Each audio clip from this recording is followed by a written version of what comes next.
back. It's been a while. I haven't been videoing, I haven't been reading very much, so I'm coming to you with a TBR set up for July. I've got 50 books on my physical TBR. I've got my mystery book, and I don't actually have any ebooks out that I haven't started. So, oh yes I do, hang on. I've got Heaven by Miko Kawakami, so I'll see if I can get that on the TBR, and if not, well, I'll be reading it anyway. And I've got a whole load of boxes which I normally remove from on top of my shelf before I start to film, but not today. So this is TBR Pursuit. It's like Trivial Pursuit, only with a TBR. Just a note, my boards and my questions have purple, but my pieces are brown. But I've got brown, blues, geography, pinks, entertainment. Oh, I'm just showing them off the camera. Blues, geography, pinks, entertainment, yellow's history, purple or brown is arts and literature, green is science and nature, and orange is sports and leisure. My printer, when I printed this, was being a bit weird. It's still being a bit weird, but in a different way, so the colours aren't necessarily very clear to the camera, but hopefully they'll be clear to me. And so I'm just going to roll the die, go that many. When I land on a prompt, I take a prompt card, I fulfill the prompt for that colour from the card. Each card has 6 prompts like this one. Blue is a book with pirates, pink is urban fantasy, yellow is monochrome cover, brown is a book about books, green is trees or forests or wood in the title or on the cover, and orange is verb in title. And then I would find a book that fits that, and when I've got 6 books, it doesn't have to be on the wedges. When I've got 6 books, I stop. Okay, so I'm just going to get into it. 3. So I could go anywhere, really, but I'm feeling in a blue mood, so I'm going to go blue. And the prompt for blue is an African book. I don't actually have a lot of African books on my physical TBR because probably I've eaten them all. However, my first thought, I've eaten them all, I've read them all, was Girl, Woman, Other by Bernardine Evaristo, which I believe is set in Lagos. Oh, it's set in Britain. Huh. How odd. I thought I was doing brilliantly there. I was like, this is a book set in Britain. It's not African at all. I've got a Japanese book out of the library. Help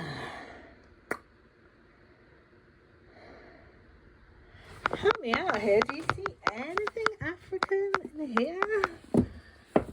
Wow. Ones with burns, spice braid, magic lessons, threads that bind, fragile entanglement, if I have to be haunted. Okay, I'm just going to go through. I don't know where I find an African book. Cecilia Ahern, she's Irish. Kylie Lee Baker, The Scarlet Alchemist. That's clearly Asian. Rena Barron. Are you going to give me what I want, Rena Barron? Usually, yes, it depends what I want. Yes, Bone Magic. Maybe this one's set in Lagos or Fantasy Lagos. Perfect. Okay, so for my Africa book, I've got Kingdom of Souls by Rena Barron. So that was a blue wedge. And I'm going to roll again. 6. 1, 2, 3, 4, 5, 6. That is purple, I think. Yeah. 3, 4, 5, 6. Roll again. 1, 2, 3, 4, 5, 6. Another blue one. 6, a pink one. What did I say pink was? Entertainment. Yeah, I'm going to go for entertainment. A book featuring a chef or baker. I feel like when I wrote that clue, I probably had fake dates, mooncakes, and a couple of other things like that on my list. Wow. This may be hard. I wonder whether Saving Fish from Drowning has a baker.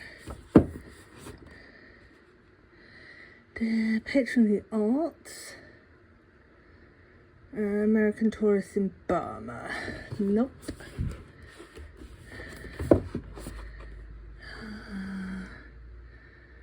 Family coming to survive a ghost tours. Coming to advice on everything from restaurants, so maybe. Okay. No, that none of these do. She's a teacher. That probably takes place in it. That's a mermaid. Mistress of Lies. No, blood workers again. Beast of Prey doesn't. Threads of Bind, I feel like that's clothes. Magic Lessons, maybe. Not obviously. Whoever controls the spice, so that's going to be a spice up drug, isn't it? Rather than spice baking.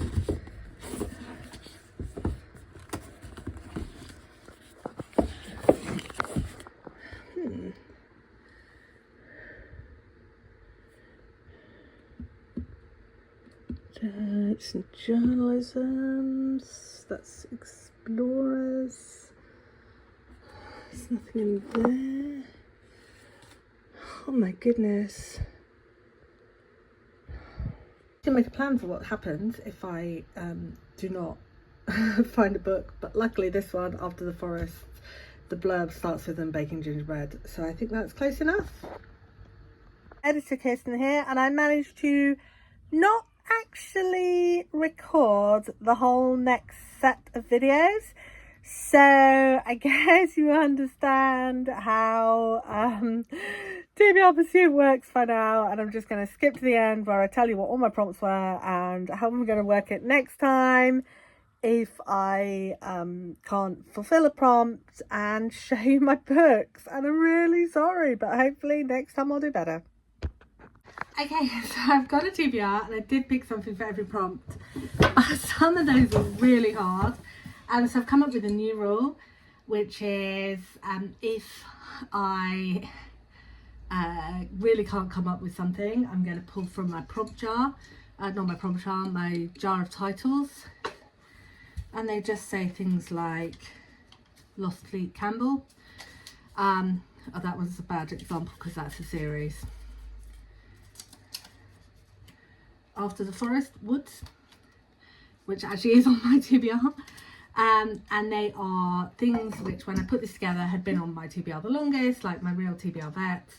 And also, if I put something on a TBR and don't read it, then it goes in the jar, which I think means that if I put things off more than once, they're more likely to be pulled from the jar. So that's what I'll do in future if I really can't come up with something. And it also occurred to me that I've only picked physical books this time, and I could have put more effort looking to see what I could get from the library to fill prompts, but it doesn't matter. Doesn't matter. Physical will do fine. And probably I won't read them all, but that's okay because they will go back in the jar. Okay, so the first thing I have, and I'm fairly certain this is a romantasy just from the shape of it, is my mystery calendar book. So this was, I tend to feel kind of yearlish with the church year. I'm just super Christian like that. So I got my boyfriend to put a calendar of books together with one book a month from November to November. From December to November. And he picked them off my TBR, wrapped them up, and once a month I get to unwrap a book. He actually snuck one in, which was new, and I didn't tell me until he saw me reading a library copy, and I was going, oh, I really love this book, the Keanu Reeves one, and he was like, yeah, I bought you a physical copy of that. I was like, never mind, I really love it. And then it happened to be the month we were on holiday and I wasn't going to get around to reading it anyway, so that worked really well. But yeah, it's fairly hefty. I'm pretty certain this is going to be a book box and therefore romantasy. Okay, so what I have is African book, I've got Kingdom of Souls by Rena Barron, which is a fantasy bone magic, magic. There's a child snatcher, there's probably snakes, there'd better be snakes. I expect there might be romance, I'm not really sure. It's been on the list for quite a while actually. So we'll see. After the Forest by Cal Woods, which apparently starts with the Baker Gingerbread, so this was for baker or chef. Maybe I need to find some more books about bakers and chefs to, in case I pull that one again. We'll see. The Forever Home by Sue Watson. This is because I was looking through it to see the protagonist's occupation, and I was like, actually I kind of want to read this book, so I'll probably get to this one straight away, but it was for signed or author plate, and it is signed. The shipping news, this was from most recent acquisition. I'm actually not sure whether this, which was a Pesach present, or this one, which I picked up in free libraries, was most recent, but I'm going with this one just because it was a Pesach present and I really want to get to it relatively soon. And it's about a journalist whose wife is killed, and then he goes on a journey of discovery, and it's lit fic. The Soul of an Octopus for animal on the cover, just because I thought, like, it's not just an animal on the cover, it's an animal all the way through, so I thought that was really useful. And it's got little octopuses on the corners, so I thought that was fulfilling the spirit as well as the letter of the prompt. And also I'm quite into non-fiction at the moment. I'm not feeling my normal fantasy sci-fi vibe, so I'm quite excited about that one, and I've had it for a long time as well. That was a Christmas present mumble years ago, 3 years ago, 4 years ago, something like that, I don't know. And then I've got my sixth book is Fathom Folk by Eliza Chan. This is the one which is most tenuous because it mentions civil unrest. I was looking for something with rebellion or civil war in, and I think this will do, but it's a mermaids humans interaction tension book, and again I think it might be, it's either a romance or, it's either fantasy or romancy. So what do you think? Am I being unrealistic to put essentially 7 physical books on my TBR? Which of those do you really think I'm not going to get to and are going to go back in my jar? Which of those did you love? Which of those books did you hate? What are you reading this month? Let me know. Oh, and if you have, in particular, if you have a recommendation for a book with a baker or chef in, or an African book, or even better, an African book about a baker or chef. Do you know what? In My Sister the Serial Killer, there's a lot of cooking going on. Like, I know they're nurses, but I feel like there's enough cookery going on that would have worked. Except I just read that recently, but it was a great book. Anyway, what was I saying? Oh yeah, African books, books with bakers or chefs in. Apparently I read those super fast, so pop me a recommendation, and if they happen to fulfill both, even better, and I will see you soon. Bye.